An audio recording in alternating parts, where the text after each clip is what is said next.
bahwasanya semua prosesi pembersihan masjid, mulai dari bersihin ludah, bersihin kotoran-kotoran apa saja adalah pahala. Nah, lalu kita merasa dalam sholat ada sisa makanan itu. Nah, kita tidak boleh melempar sisa makanan walaupun kecil ke arah kiblat. Ini sama masuk dalam bab meludah ini. Walaupun bukan air ludahnya, maaf gitu ya. Nah, kalau kita darurat harus bisa mau keluarkan seperti tadi hadis yang kita sebutkan sebelumnya. Kita perbaikin. Jadi Nabi SAW memang pernah menyakiti orang, kita nggak tahu gitu ya. Dan ini penting sekali untuk kita lakukan teman-teman sekalian. Makanya Umar radhiyallahu anhu mengatakan, saya akan terus berterima kasih pada orang yang mengingatkan satu aib saya. Riwayat ini Ali dari Anas radhiyallahu anhu dari Nabi SAW beliau bersabda, al-busaqu fil masjidi khati'ah wa kafaratuha dafnuha. Ketahuilah bahwasanya meludah, kata Nabi SAW, di masjid adalah dosa. Dan tebusan dosanya adalah menguburnya atau menutupnya, membersihkannya. Hadis ini diriwayatkan oleh Bukhari, Muslim, Abu Dawud, Tirmidzi dan juga An-Nasai. Riwayat yang mirip ini ada di riwayat nomor 8, saya bacakan sekaligus. Kena semakna kurang lebih dengan sanad hasan sahih.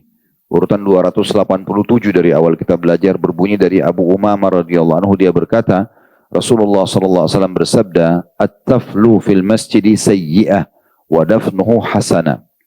Meludah di masjid adalah dosa dan menguburnya atau menghilangkannya, membersihkan adalah kebaikan atau pahala. Diriwayatkan oleh Ahmad dengan sanad la ba'sa bihi atau boleh diterima. Dua riwayat ini memberikan pelajaran. Yang pertama adalah haramnya meludah di masjid. Dan tadi sudah di awal kajian sudah kita bahasakan. Dan semua yang mengarah sama. Mengotori masjid dengan sengaja.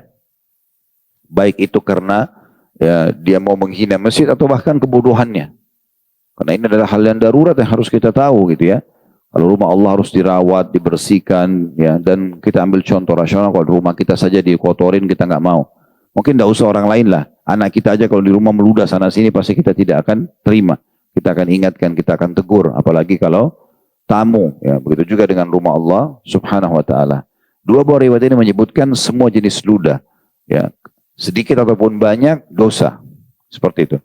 Pelajaran yang kedua, untuk membersihkannya dan bentuk taubat kepada Allah subhanahu wa ta'ala adalah maksudnya untuk membersihkan diri dari dosa ya.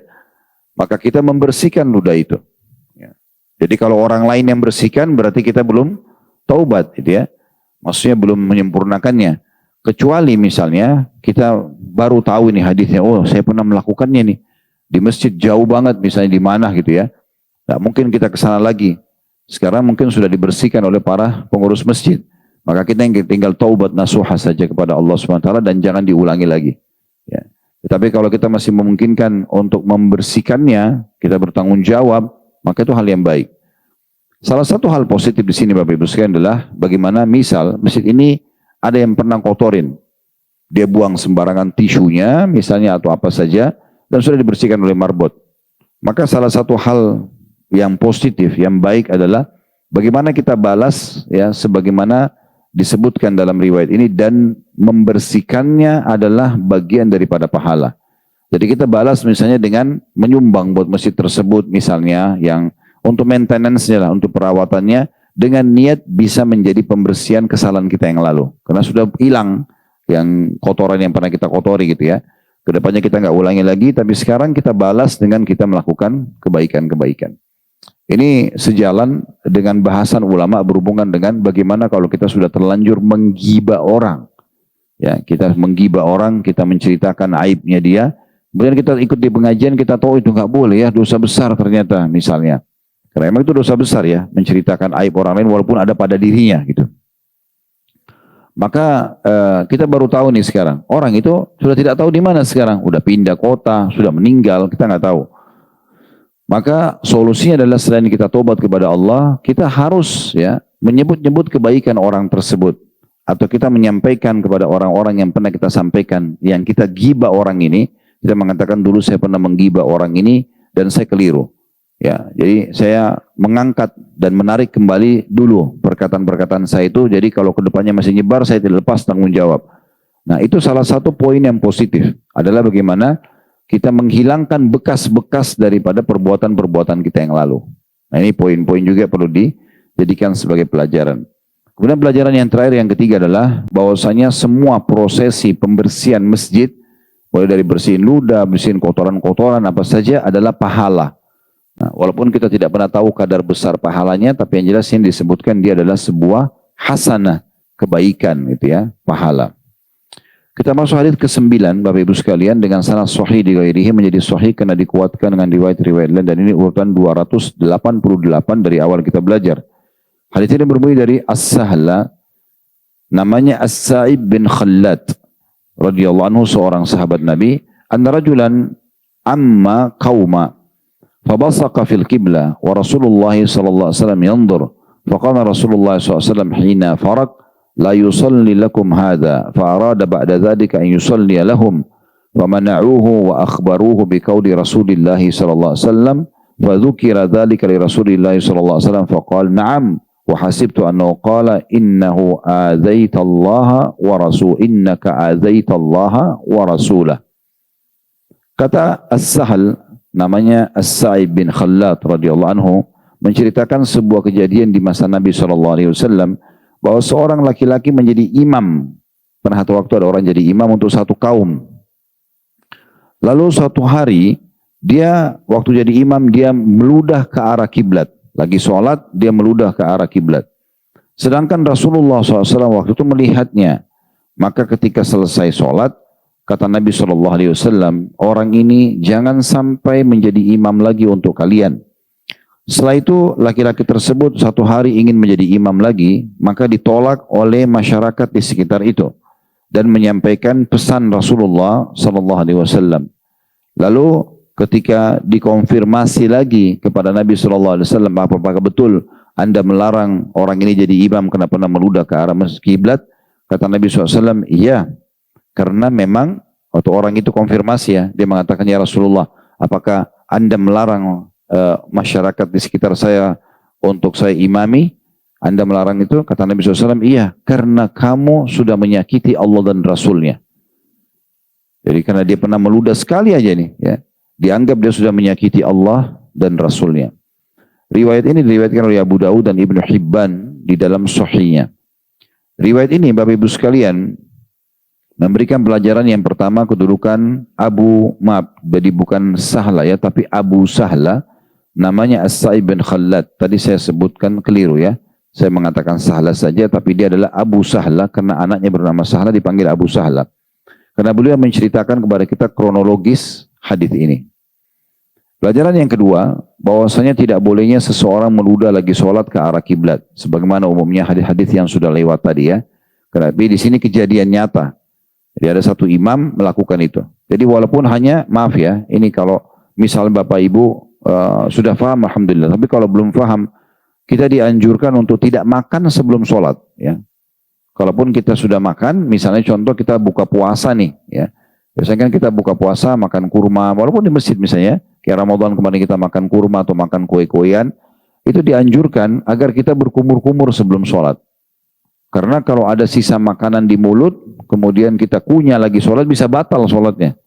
Karena salah satu pembatal sholat adalah makan, walaupun sisa sedikit. Ya. Oleh karena itu kita dianjurkan berkumur-kumur, bersihkan. Ya, lebih bagus lagi kalau kita bisa sikat gigi atau bersiwak sebelum sholat. Makanya kata Nabi SAW, kalau aku tidak beratkan umatku, aku akan suruh mereka bersiwak setiap kali mau sholat gitu ya. Supaya tidak ada sisa makanan. Nah contoh, ada seseorang ini sebagai perumpamaan saja, bukan saya katakan pernah terjadi. Kalau misalnya kita makan kurma atau kita makan kacang atau makan kue, tersisalah makanan di mulut. Lalu kita merasa dalam sholat ada sisa makanan itu. Nah, kita tidak boleh melempar sisa makanan walaupun kecil ke arah kiblat. Ini sama masuk dalam bab meludah ini. Walaupun bukan air ludahnya, maaf gitu ya. Nah, kalau kita darurat harus bisa mau keluarkan seperti di hadis yang kita sebutkan sebelumnya. Jadi Nabi SAW mengizinkan kita mengeluarkan ke arah sebelah kiri. Ya, jangan ke depan kita karena ada Allah dan atau menghadap kepada Allah dan sebelah kanan ada malaikat yang mencatat amal. Nah seperti itu. Nah, ini termasuk faedah yang penting untuk diambil dari hadis ini, gitu ya. Jadi bagaimana kita betul-betul menghindari semua jenis meludah apapun sifatnya walaupun sederhana ke arah depan atau arah kiblat. Pelajaran yang ketiga, tidak bolehnya orang menjadi imam kalau sudah melakukan ini kecuali dia taubat kepada Allah. Karena memang syarat menjadi imam itu ketat sekali. Kita pernah sebutkan yang lalu ya. Kalau dalam hadis disebutkan, kalau kalian mau mengangkat orang jadi imam, maka harus orang yang paling banyak hafalannya dan paling baik bacaan Qur'annya.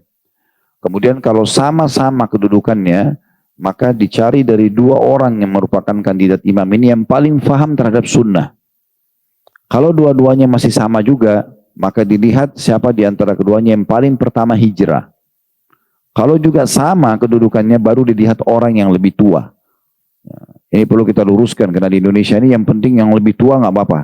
Walaupun bacaannya salah, ini nggak boleh jadi imam. Ya. Atau mungkin dia tidak faham sunnah, tidak faham tentang tata cara sholat, banyak gerakan yang salah, itu tidak boleh. Saya berapa kali masuk di masjid-masjid itu bacaannya salah. Huruf hijaiyahnya salah, gerakannya banyak yang salah gitu ya. Ini sayang sekali. Harusnya tidak boleh jadi imam seperti ini, syaratnya ketat. Nah di antaranya hal-hal yang lain ini ya. Seperti dia juga mengenal waktu sholat, dia juga tidak boleh tadi sembarangan ya, meludah ke arah kiblat. Dalam hadis ini disebutkan seperti itu. Karena Nabi SAW melarang orang ini. Pernah melihatnya langsung, lalu mengatakan jangan orang ini jadi imam. Maknanya adalah selama dia belum taubat. Kalau sudah taubat, dia sudah tahu hukum, dia sudah tinggalkan, maka sudah boleh kembali menjadi imam. Terutama kalau kriterianya terpenuhi tadi ya, bacaannya bagus, hafalannya banyak, paham sunnah misalnya, dan juga lebih dulu hijrah. Pelajaran yang terakhir yang bisa diambil dari hadis ini adalah potongan akhir hadis. Kata Nabi SAW waktu orang ini menanyakan, apakah anda menyuruh ya masyarakat di sekitar saya menolak saya jadi imam? Kata Nabi SAW, iya, karena kau telah menyakiti Allah dan Rasulnya. Di sini ada pelajaran penting ya, bahwasanya seseorang Muslim boleh menanyakan ya, kenapa dia sedang tidak diizinkan melakukan satu perbuatan. Atau misalnya kenapa dia dibenci. Itu penting ya. Jadi jangan kita biarkan teman-teman sekalian kalau ada satu berita yang sedang nyebar, dan itu ternyata memang mengganggu kita. Ya, merusak martabat kita, nama baik kita segala macam. Jangan dibiarkan. Tanyain, kenapa anda membenci saya? Kenapa anda begini dan begitu? Kita sampaikan, tanya. Ya, mungkin ada hal-hal memang yang merupakan kekurangan kita, yang harus kita perbaikin. Mungkin kita memang pernah menyakiti orang, kita nggak tahu gitu ya. Dan ini penting sekali untuk kita lakukan teman-teman sekalian. Makanya Umar radhiyallahu anhu mengatakan, saya akan terus berterima kasih pada orang yang mengingatkan satu aib saya. Dan Ali radhiyallahu anhu mengatakan, saya akan terus siap menjadi seorang murid yang mendampingi seseorang yang mengingatkan atau mengajarkan pada saya satu huruf. Jadi kalau ada yang tidak suka sama kita, tidak ada salahnya kita bertanya, ada masalah apa? Kalau dia sudah kita sudah tanya, dia tidak mau jelasin, itu hak urusan dia sama Allah. Kita sudah lepas tanggung jawab. Tapi kalau kita sudah nanya dan akhirnya kita bisa perbaikin apa yang merupakan kekurangan, kita sudah lepas, tidak ada permusuhan lagi di dunia dan juga di akhirat tentunya. Nah, ini juga penting untuk kita garis bawahi ya. Nah, terutama kalau kita sudah masuk ke ranah yang lebih besar lagi, menyakiti Allah dan Rasulnya. Ya, misalnya kita pernah menghina, mengolok-olok ayat-ayat Al-Quran atau hadis-hadis Nabi SAW. Ini bahaya sekali, bisa sampai kufur ya. Taubatnya harus mengulangi syahadatnya. Kalau dia pernah mengolok-olok ayat Al-Quran, kok ayat ini begini sih bunyinya? Oh, ayat ini sudah tidak relevan lagi. Hadis-hadis Nabi ini kok Rasulullah bilang gini sih? Ya, seperti banyak orang-orang liberal sekarang begitu bahasanya ya, dengan gampangnya menyuruh revisi Al-Quran, ayat ini sudah tidak relevan lagi, atau menolak hadis-hadis Nabi SAW yang menurut dia tidak masuk di akalnya, ya.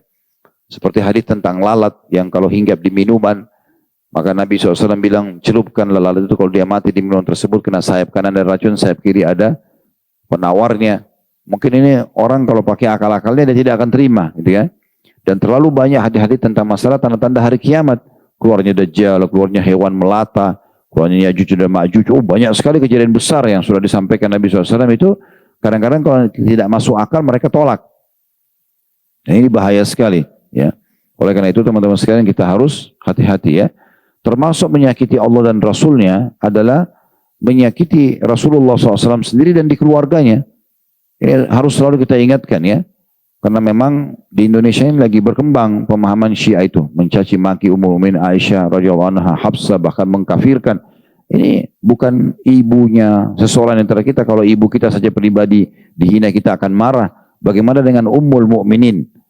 Karena istri-istri Nabi Allah mengatakan wa azwaju ummahatuhum. Dan istri-istri Nabi itu adalah ibu-ibu mereka.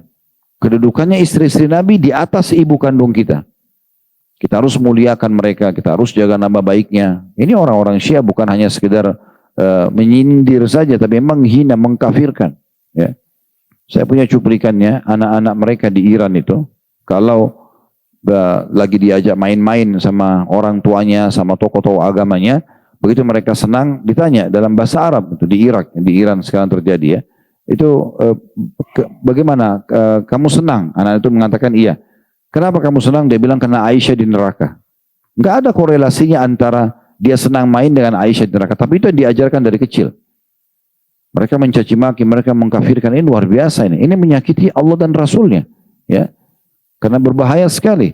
Ya. Menyakiti Rasulullah SAW. Kalau kita sekarang menjadi satu suami, bapak-bapak di sini, lalu istri kita dihina-hina, istri kita dikatakan bezina, istri kita dikatakan, pasti kita akan marah. Sebenarnya menghina istri, yang masih satu istri, menghina suaminya juga. Menghina keluarganya juga. Kan semuanya ada rentetannya gitu ya.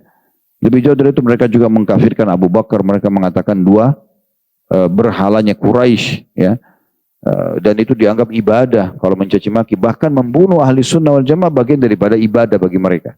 Itu cukup banyak cuplikannya sekarang di media, di buku-buku mereka yang mereka katakan itu. Jadi ini juga termasuk menyakiti Allah dan Rasulnya, jadi jangan ikut-ikutan gitu ya.